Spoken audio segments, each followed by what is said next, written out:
اتفاق هاي كابتن؟ في مباراتي الملحق ذني لا ماكو اخفاق. بس الاداء كانت عليه رفع لا اكو فرق. شوف انت تحكي ولذلك انا قلت لك انت سالت. Nah, ini bisa membuat geger sepak bola Asia.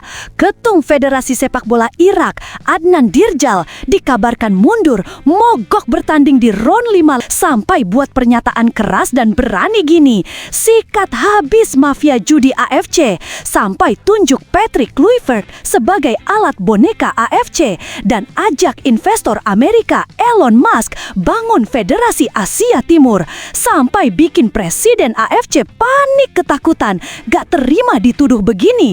Benarkah?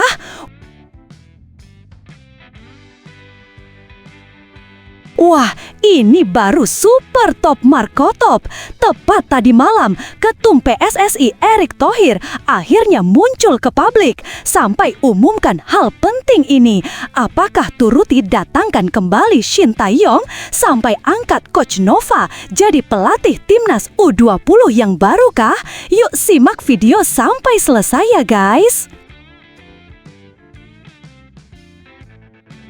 Sebelum dimulai pembahasan, mohon bantuannya untuk subscribe channel ini, agar tidak ketinggalan info Timnas Indonesia.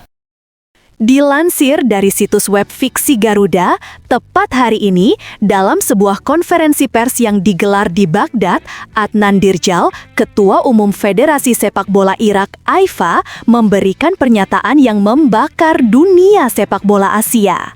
Dalam pidatonya yang penuh emosi, Dirjal dengan keras menuduh Konfederasi Sepak Bola Asia (AFC) sebagai pihak yang terlibat dalam manipulasi pertandingan dan korupsi yang merusak sepak bola.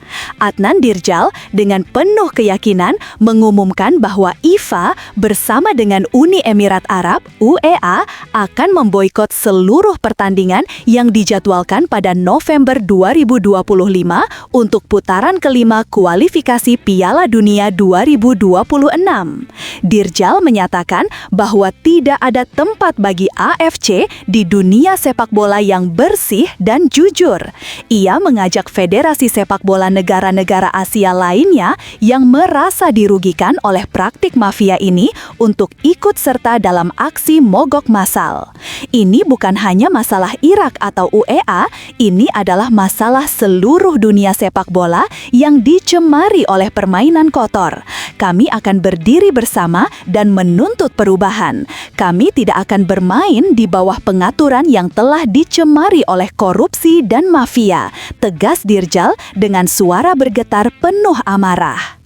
Ia menjelaskan bahwa tindakan tegas ini merupakan upaya untuk membuka mata dunia terhadap apa yang terjadi di balik layar kompetisi sepak bola Asia, di mana federasi-federasi tertentu telah disuap untuk membiarkan negara-negara dengan kekuatan finansial besar seperti Arab Saudi dan Qatar mengatur jalannya pertandingan.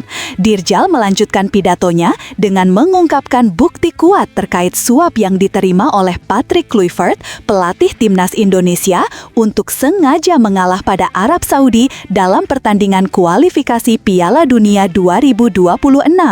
Menurut Dirjal, informasi yang ia dapatkan menunjukkan bahwa Kluivert telah menerima suap sebesar 700 miliar rupiah, jumlah yang sangat besar untuk memastikan Indonesia tidak memenangkan pertandingan penting tersebut.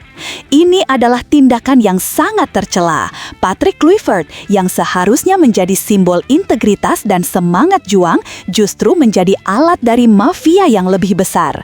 700 miliar rupiah untuk menghancurkan harapan 280 juta rakyat Indonesia yang ingin melihat timnas mereka berlaga di Piala Dunia 2026, ujar Dirjal dengan nada yang penuh kemarahan. Dirjal menambahkan bahwa insiden ini bukan hanya merusak sepak bola Indonesia, tetapi juga mengkhianati seluruh bangsa Asia yang percaya bahwa sepak bola adalah permainan yang murni dan adil. Ia juga menyatakan bahwa AFC dan federasi sepak bola lainnya tidak bisa lagi tutup mata terhadap kenyataan ini. Kami tahu betul bahwa Patrick Kluivert tidak bisa bertindak sendirian. Ini adalah bagian dari konspirasi yang lebih besar yang melibatkan orang-orang dalam struktur AFC. Mereka semua harus bertanggung jawab.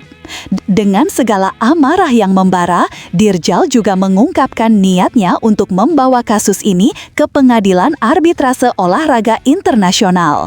Dirjal menegaskan bahwa AFC harus mempertanggungjawabkan segala tindakannya yang telah merusak dunia sepak bola, khususnya dalam kualifikasi Piala Dunia 2026 yang melibatkan timnas Indonesia dan Irak. Kami akan membawa kasus ini ke KAS. Tidak ada yang bisa lari dari hukum. AFC harus membayar atas kerusakan yang mereka timbulkan pada integritas sepak bola Asia dan dunia. Kami akan buktikan bahwa apa yang mereka lakukan adalah kejahatan dan kami akan menuntut agar semua pihak yang terlibat dihukum, tegas Dirjal dengan tekad yang membara. Menurut Dirjal, AFC telah membuat keputusan-keputusan yang merugikan banyak negara dan hanya menguntungkan negara-negara tertentu dengan kekuatan finansial besar. Suap kepada wasit dan pelatih adalah salah satu bentuk pengkhianatan terhadap sepak bola yang seharusnya dihormati oleh seluruh pihak. Sebagai langkah konkret, Dirjal juga mengumumkan bahwa FIFA bersama dengan 37 negara anggota AFC yang juga merasa dirugikan akan keluar dari AFC dan membentuk federasi sepak bola baru yang bernama Uni Asia. Federasi ini akan menjadi wadah bagi negara-negara Asia yang ingin bermain sepak bola dengan integritas dan tanpa campur tangan mafia. Kami tidak bisa lagi berpartisipasi dalam sistem yang rusak ini. Kami akan membentuk Uni Asia, sebuah federasi sepak bola yang adil dan bersih dari pengaruh korupsi. Kami akan berdiri tegak dengan negara-negara yang ingin bermain dengan cara yang jujur dan bersih. Ini adalah langkah pertama menuju perubahan besar di dunia sepak bola Asia. Ia juga menjanjikan bahwa Uni Asia akan mendatangkan sponsor kelas dunia untuk mendukung pengembangan sepak bola di kawasan ini. Dirjal telah melakukan pembicaraan dengan beberapa perusahaan besar seperti Microsoft, Apple, dan Tesla yang berkomitmen untuk membantu mendanai federasi baru ini. Bahkan, ia menyatakan bahwa ia telah mengajak Elon Musk untuk berinvestasi dalam pengembangan sepak bola di Asia Timur. Perubahan ini tidak hanya untuk Irak atau untuk UEA atau Indonesia, tetapi untuk seluruh Asia. Kami akan mendirikan federasi yang mengutamakan keadilan dan sportivitas. Kami akan memastikan bahwa kami mendapat dukungan dari sponsor kelas dunia seperti Microsoft, Apple, dan mungkin saja Elon Musk yang siap berinvestasi untuk masa depan sepak bola Asia, pungkas Dirjal. Pernyataan keras Adnan Dirjal ini memunculkan ketegangan yang sangat besar dalam dunia sepak bola Asia. Dengan langkah pemboikotan dan ancaman hukum yang serius, Dirjal jelas menunjukkan bahwa ia siap memperjuangkan keadilan untuk timnas Irak, timnas Indonesia, dan semua negara Asia yang merasa dirugikan oleh praktik mafia sepak bola yang sudah mengakar di dalam AFC. Sementara itu, di sisi lain, dalam sebuah konferensi pers yang digelar di markas besar AFC di Manama, Bahrain, Presiden AFC Sheikh Salman bin Ibrahim Al Khalifah dengan tegas menanggapi tuduhan-tuduhan yang dilontarkan oleh Adnan Dirjal terkait dugaan suap, mafia sepak bola, dan pengaturan pertandingan dalam kualifikasi Piala Dunia 2026.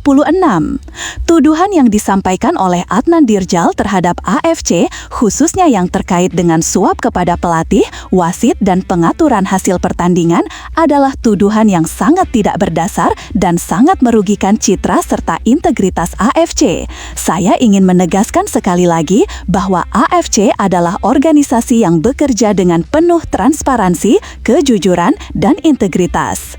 Presiden AFC tersebut menambahkan bahwa organisasi yang dipimpinnya memiliki sistem pengawasan yang ketat dan selalu berkomitmen untuk menjaga sportivitas di seluruh pertandingan yang diorganisir. Ia juga mengingatkan bahwa AFC tidak akan pernah toleran terhadap perilaku yang merusak integritas sepak bola. Sheikh Salman secara khusus membantah tuduhan bahwa AFC telah menyuap pelatih timnas Indonesia Patrick Kluivert untuk mengatur hasil pertandingan melawan Arab Saudi dalam kualifikasi Piala Dunia 2026. Ia menegaskan bahwa seluruh proses pertandingan dilakukan sesuai dengan aturan yang berlaku dan bahwa AFC tidak pernah terlibat dalam aktivitas ilegal atau pengaturan pertandingan. Kami memiliki sistem yang sangat ketat dalam hal pemilihan wasit dan pelatih. Setiap keputusan yang dibuat oleh AFC adalah berdasarkan prosedur yang transparan dan tidak ada campur tangan eksternal. Tuduhan bahwa AFC terlibat dalam suap kepada pelatih atau wasit adalah fitnah yang sangat serius dan kami tidak akan membiarkannya begitu saja.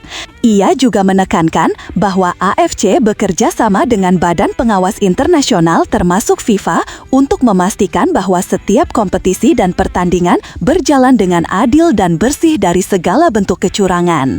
Sheikh Salman meminta pihak yang merasa dirugikan untuk mengikuti jalur hukum yang tepat dan bukan dengan melempar tuduhan tanpa bukti yang jelas. Terkait ancaman boikot yang dilontarkan oleh Adnan Dirjal dan beberapa negara anggota lainnya, Sheikh Salman menanggapi dengan tegas.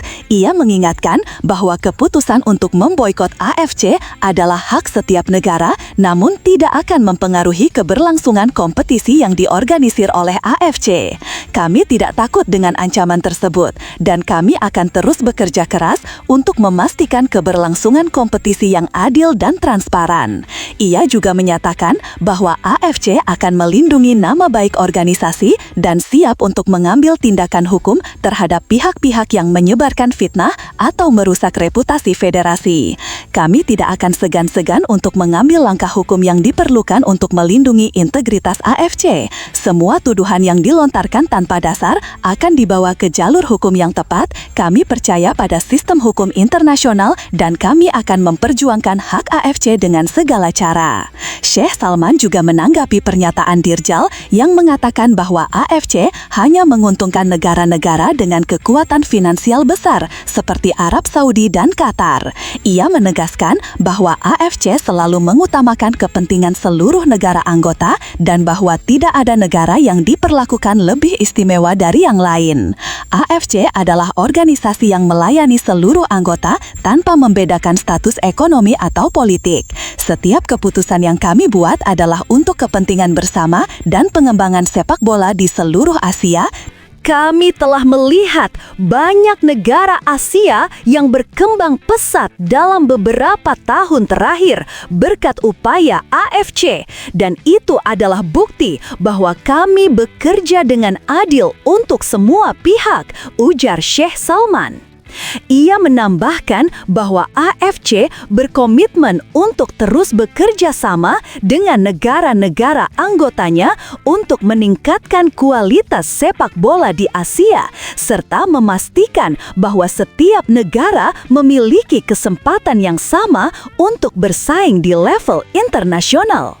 Tapi tunggu, benarkah kabar tersebut? Simak hasil penelusuran admin di akhir video ini ya guys. Itu kalau nggak perform ya gitu.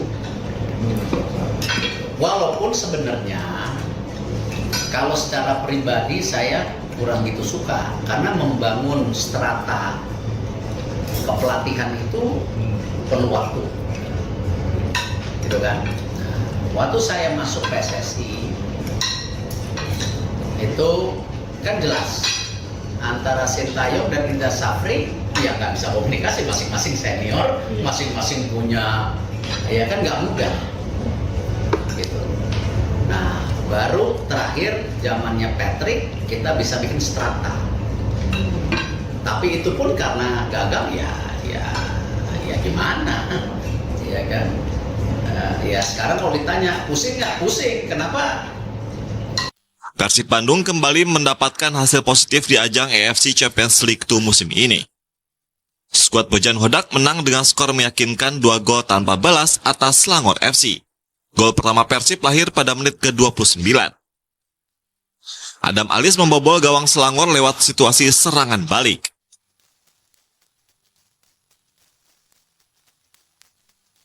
Gol kedua Maung Bandung tercipta pada babak kedua. Penalti Andrew Ju memastikan tuan rumah mengunci 3 poin di laga ini. Kemenangan ini membuat Persib Bandung telah mengumpulkan 7 poin. Hasil dari 2 kemenangan dan 1 imbang dari 3 pertandingan. Usai laga, sang pelatih Bojan Hodak mengaku bahwa Selangor FC bukan lawan yang mudah. Ia berharap timnya bisa terus melanjutkan tren bagus di kompetisi Asia. No, a good game. I said before it will be tough. Selangor is a good team. I think that we were better today. We have really good first 30 minutes. Then after we score goal, maybe we're a little bit chasing too much in the first 30 minutes. We dominated, look very easy, but then, play this whole match. So then after that, we were defending a little bit, but I don't think first half they had really chances. Second half we didn't do well. We give them 1-2 chances. There was one time when Focus come through the middle to 4-5 left. But then again, after the substitutions, everything was okay. So I think that we deserve to win. With 7 points. There is still 3 more matches. There is still nothing is decided. Anybody can beat anybody. You can see all the results. And I hope that we will continue this way. Persib sendiri untuk sementara berada di posisi teratas klasemen grup G dengan koleksi 7 poin. Hasil tersebut didapat usai Bangkok United menumbangkan Lion City Sailors dengan skor tipis 1-0. Sehingga di grup G hanya Persib Bandung yang belum terkalahkan sama sekali. Kemenpora secara resmi melepas tim nasional bisbol putri Indonesia yang akan berlaga pada ajang The 4th Asia Cup 2025 di Cina. Kejuaraan ini jadi momentum bagi skuad merah putih untuk unjuk kemampuan, sekaligus merebut tiket menuju babak grup Piala Dunia Bisbol Wanita 2026 di Amerika Serikat. Surono, Deputi Bidang Peningkatan Prestasi Olahraga Kemenpora bilang, ia optimistis Timnas Bisbol Putri Indonesia bisa memaksimalkan peluang sebesar 40% yang ada di kompetisi itu untuk menuju kejuaraan dunia. Jajaran Kemenpora berharap tim bisa tampil maksimal dan menorehkan prestasi terbaik. Bapak Menpora dan Bapak Wamenpora berharap agar atlet-atlet kita itu berlaga dengan sekuat tenaga, sportivitas tinggi, bisa menyebarkan sangsaka merah putih di kejuaraan Asia ini dan bisa membuat sejarah yaitu lolos di kejuaraan. Sementara itu, Lise Parapak, Deputi sekaligus Ketua Delegasi Timnas Bisbol Putri bilang, persiapan tim sudah dilakukan secara intensif melalui pemusatan latihan yang berlangsung hampir sebulan lamanya. Menurutnya, Timnas diisi oleh pemain dari berbagai daerah yang sebelumnya juga berprestasi di turnamen internasional. Pelatnas selama hampir 1 bulan, anak-anak ada 1 dari Papua, 4 dari Jawa Barat, 4 dari Banten, 5 dari DKI, dan 5 dari... 4 dari Bali ya. Jadi ini sudah bersatu bersama-sama. Mereka kebetulan mayoritas adalah tim yang sudah menang di Thailand kemarin. Jadi kita memang mengharapkan hasil yang terbaik. Seluruh pemain Timnas Bisbol Putri siap menampilkan yang terbaik dengan semangat kebersamaan demi membawa nama Indonesia di kancah Asia. Target utama tim Putri Indonesia dalam ajang Asia Cup 2025 kali ini adalah menembus kejuaraan dunia. Pertandingan Persebaya Surabaya versus Persija Jakarta di Stadion Gelora Bung Tomo, Surabaya yang terjadi pada Sabtu 18 Oktober 2025 mencatatkan sejarah baru dalam gelaran BRI Super League. Laga pekan ke-9 tersebut disaksikan oleh 33.432 penonton di stadion, sekaligus menjadi rekor penonton terbanyak musim ini. Jumlah tersebut melampaui rekor sebelumnya yang terjadi pada laga Persija Jakarta kontra Bali United di Jakarta International Stadium 14 September silam. Laga tersebut kala itu dihadiri langsung oleh 29.389 pasang mata. Hal ini tidak terlepas dari banyaknya jumlah basis fans Persebaya, serta adanya ribuan pendukung Persija yang hadir di stadion. Dalam laga klasik big match antara Persebaya kontra Persija, hasil akhir memihak pada tim tamu yang menang 3-1. Laga ditentukan melalui masing-masing 1 gol dari pemain Persija, yakni Doni Tripamungkas, Jordi Amat, dan Alanio. Sementara gol balasan Persebaya dicetak oleh Leo Lelis. Kemenangan itu merupakan kali pertama Macan Kemayoran berhasil meraih 3 poin Stadion Gelora Bung Tomo dalam sejarah Liga Indonesia. Sekaligus memperkuat posisi tim ibu kota di 4 besar klasemen BRI Super League, berbanding terbalik bagi Bajul Ijo yang masih berkutat di posisi 10 klasemen. Kemenangan Persija ini tentu menjadi sebuah hasil yang memuaskan bagi The Jackmania yang hadir. Akan tetapi, hal ini menuai polemik karena pada dasarnya pendukung tim tamu tidak diperbolehkan hadir di stadion. Sesuai dengan ketentuan PSSI, kedua tim akan diberi denda apabila hal ini terjadi. Atas hal tersebut, baik Persebaya dan Persija keduanya diberikan denda sebesar 25 juta. Meski laga berjalan kondusif dan bisa menyulut perdamaian di lingkup supporter klub Indonesia lainnya. Duel seru diprediksi bakal tersaji kala Stadion Gelora Madura Ratu Pamelingan menyambut wakil ibu kota Persija Jakarta dalam laga lanjutan Super League pekan ke-10. Bagi Madura United, laga ini menjadi momentum penting mereka untuk memperbaiki posisi klasmen, sekaligus mempertahankan dominasi atas Persija dalam sejarah pertemuan. Ya, tercatat dalam 19 duel resmi sebelumnya, Laskar Sapi Kerap unggul 9 kemenangan. Sementara Persija Jakarta mencatat 5 kemenangan dan 5 laga lainnya berakhir dengan imbang. Kemenangan terakhir Madura atas Persija terjadi pada April 2025 dengan skor tipis 1-0 di Pamekasan. Situasi ini yang ingin mereka ulangi untuk mendongkrak posisi mereka. Saat ini, Madura berada di posisi ke-13 klasemen dengan koleksi 9 poin dari 8 pertandingan. Selain itu, jumpa Macan Kemayoran, Madura juga tengah diselimuti percaya diri. Kemenangan melawan Dewa United di pekan ke-9 telah memberikan angin segar bagi tim, usai berhasil memutus tren 5 laga tanpa kemenangan. Maka kontra Persija akan menjadi peluang emas untuk meraih kemenangan kandang perdana di musim ini. Meski demikian, mereka tetap tak bisa memandang sebelah mata sang lawan. Karena di sisi lain, Persija Jakarta datang dengan misi penting, yaitu kembali membawa pulang 3 poin di tanah Jawa Timur demi menjaga asa di jalur juara. Setelah di laga sebelumnya, mereka mampu mencuri poin penuh di markas Persebaya. Dari hasil itu, skuad Macan Kemayoran saat ini menempati posisi ke-4 klasemen dengan 14 poin dari 8 laga, atau hanya terpaut 7 angka dari pemuncak klasemen sementara Borneo FC. Untuk itu, kemenangan akan sangat berarti bagi Macan Kemayoran agar mendekatkan diri ke posisi teratas. Mampukah Macan Kemayoran kembali menjaga tren positif mereka? Keberhasilan tim nasional modern pentathlon Indonesia menjadi juara umum dalam gelaran UIPM 2025 Southeast Asian Championship di Pattaya, Thailand menjadi prestasi yang sangat patut dibanggakan. Dalam ajang internasional ini, kontingen Indonesia mendominasi nomor-nomor unggulan. Dalam gelaran ini, kontingen Indonesia sukses meraih 11 medali emas dari total 18 yang diperebutkan. Indonesia juga berhasil meraih 6 medali perak dan 7 perunggu, yang menegaskan dominasi kontingen merah putih di gelaran ini. Keberhasilan ini ditanggapi dengan penuh syukur oleh Ketua Umum Pengurus Pusat Modern Pentathlon Indonesia, Marskal Muda TNI Purwoko Aji Prabowo. Terlebih kontingen Indonesia yang dipimpin Sekjen PPMPI, Marsma TNI Ridwan Gultom, merupakan kombinasi atlet muda dan senior.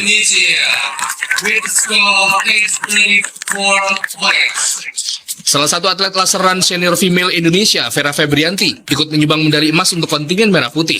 Tak hanya menyumbang medali, Vera tampil gemilang dengan catatan waktu 12 menit 53,66 detik. Raihan ini menambah optimisme prajurit wanita TNI Angkatan Udara ini untuk terus meningkatkan performa demi menjadi yang terbaik dalam event-event ke depan. Salah satunya SEA Games 2025 Desember mendatang. Pencapaian Vera cukup apik bagi sosok yang baru bergabung dalam modern pentathlon pada 2024 lalu. Dalam setahun selama terjun di olahraga ini, Vera mengaku sudah 5 kali juara di berbagai event. Namun Vera tak ingin cepat puas. Ia terus berbenah memperbaiki kekurangan yang dihadapi pada event-event sebelumnya. SEA Games 2025 menjadi multi ajang penting yang selanjutnya akan dihadapi Vera. Namun mimpinya jauh lebih dari itu. Vera berharap bisa membawa Indonesia gemilang di Asian Games hingga Olimpiade. Setelah ditelusuri oleh admin, berita pertama tadi hanya karangan ya guys. Tujuannya untuk edukasi penonton, karena mulai marak berita karangan yang menyebar di YouTube. Penulis juga sudah memperingatkan agar hati-hati sebelum menyebarkan video ke sahabat.